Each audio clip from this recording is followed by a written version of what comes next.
Salam hər birinizə dostlar, mən Ceyhun İsmailov. Bugün Python dərslərinin ikinci videosuna başlayırıq. İkinci videoda baxın burada qeyd etdiklərimin hamısını bir-bir sizə öyrədəcəm. Başlayaq ən başlanğıc hissədən burada, bu hissədən. Buradan bir yer açım. Bir dəqiqə.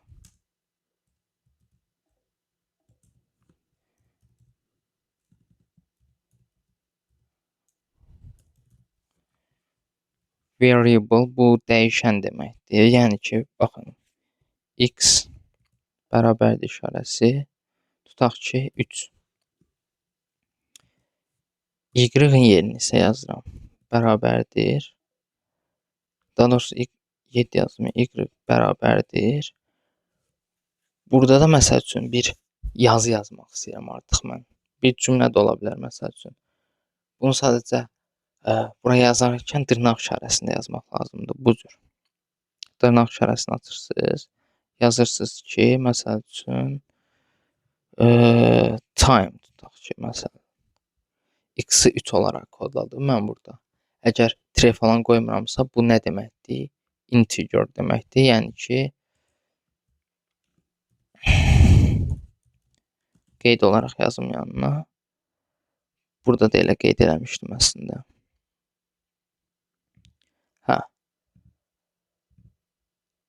Yəni, bu bir növ rəqəmlərə aiddir. Bu isə yazı formasında, string deyilir buna da.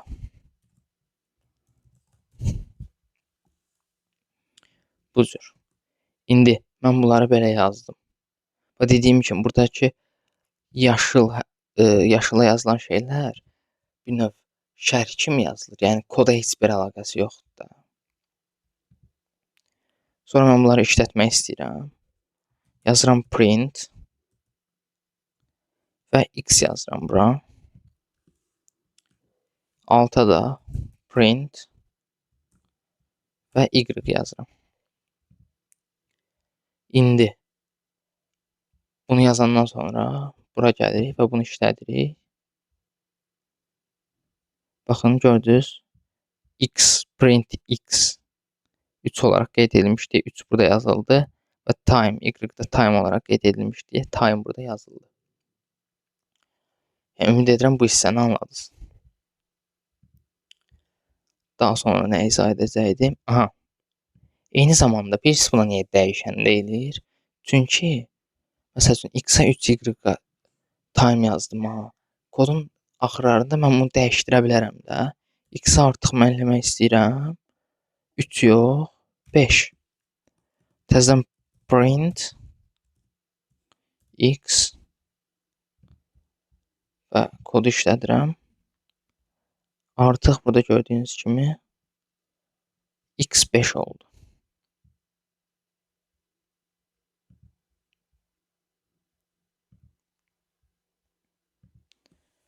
Bəli, bu da bir hissəsidir. Dediyim kimi, məsələn, burada x yazdıq, sonradan həmin x-i dəyişib başqa bir şeyə çevirmək olur. Daha sonra eyni dəyişənin keçməsi. Bu nədir? Baxın, belə izah edeyim. X bərabərdir. Tutaq ki, 4, 5 yazdım birinci. Sonra x-i mən dəyişib eləyirəm 2. Burada print yazıb x-a bassam və bunu işlətsəm, gördüyünüz kimi 2 olaraq qeyd olunmuş oldu burada. Yəni, son dəyişən qeyd olundu. Yəni, eyni anda da bunu dəyişmək olur. Burada da kod səhv olmuş olmur bir növ. Bu da belə bir qaydadır. Daha sonra variable casting var. Aha, bunu sizə izah edeyim. Bu nədir? Baxın, burada x-i 3 kimi yazdım. Y-i da bunlar silim elə. Y-i da dırnaq işarəsində time kimi yazdım. Bunu bu cür də yazmaq olar. X bərabərdir int, integer yəni bu rəqəmdir bir növ. 3. 3 yazmaq, buna 4 yazaq. Daha sonra y bərabərdir string. Bunu da yazaq. Tutaq ki, pen məsələn atıram. Və son olaraq pen yazmaya baxın. Buna 4 yazaq. Z bərabərdir. Buna da 4 yazaq. Bunların fərqi nədir? Integerdir bu. Yəni integer, daha doğrusu integer nədir? Integer. Yəni ki, bunun qabağında qeyd olunan rəqəm olaraq qeyd edilir. Tam sayı olaraq. String isə bir növ yazı tipidir. Yəni 4 burada rəqəm kimi qeyd olunmayacaq artıq. Yazı kimi qeyd olunacaq. Başa düşdünüz? 4-ü proqram sadəcə bir yazı olaraq qeyd alacaq. Float isə 4-ü bilirsiniz necə göstərəcək. Nə deyilir ona? Tam ədəd deyil. Nə deyilir? 0 tutaq ki, 5 kimi var ya. 7-ni 7.0 kimi, yəni 7.0 kimi göstərəcək. Yəni burada 4 yazmışam. 4.0 kimi göstərəcək. Bunların hamısı məsələn işlədək. Print x print y yəni y print z. İndi bunu işlədək. Gördüyünüz bu 4 kimi oldu. 4 və 4 0. 4.0. Niyə görə 4.0 oldu? Float yazdıq. Biz bu dedikdə necə növ açılır? Yəni tam ədəd deyilmirdi ona, yəni 0 tam kimi açılır. Digər hərsi ikisi də 4 olub, amma fərq orasındadır ki, biri stringdir. Yəni ki, bu 4 rəqəm kimi 4 deyil də. Yəni bir növ yazı tipi kimi 4-dür. Mən bunun yerinə salam da yaza bilərdim məsəl üçün. Bu isə sırf rəqəmdir. Ümid edirəm bu hissəni də anladınız. Keçək bir digər hissəyə. Buranı da izah elədim. Variable get the type. Yəni həmin dəyişənin növünü təyin etmək. Buna da baxaq. Yenə yazaq. Baxın, x bərabərdir 5 yazaq. Bunların hamısı silək.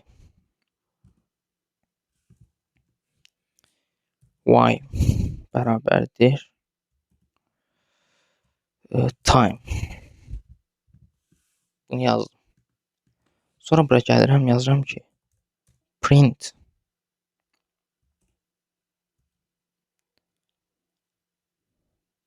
type. Sonra bunu açıram. Yazıram x. Print type. Yazıram y. Yəni y. Yəni mənim məqsədim buradakı x-la y-ın hərfdimi, stringdimi, integerdirmi bunu öyrənməkdir.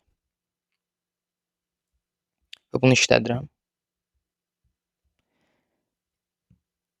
Integer və string.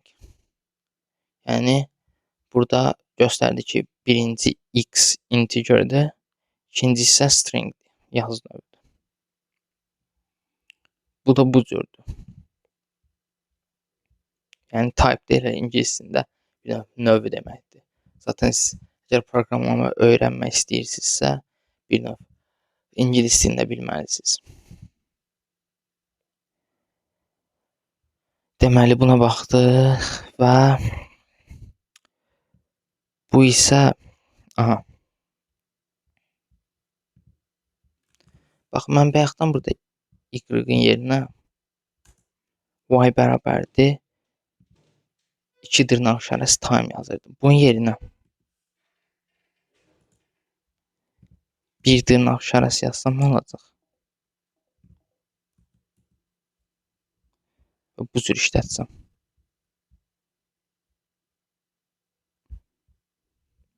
Bir dəqiqə.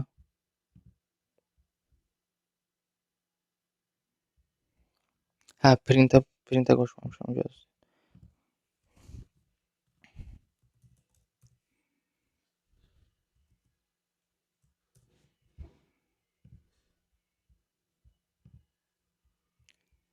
Time gəldi.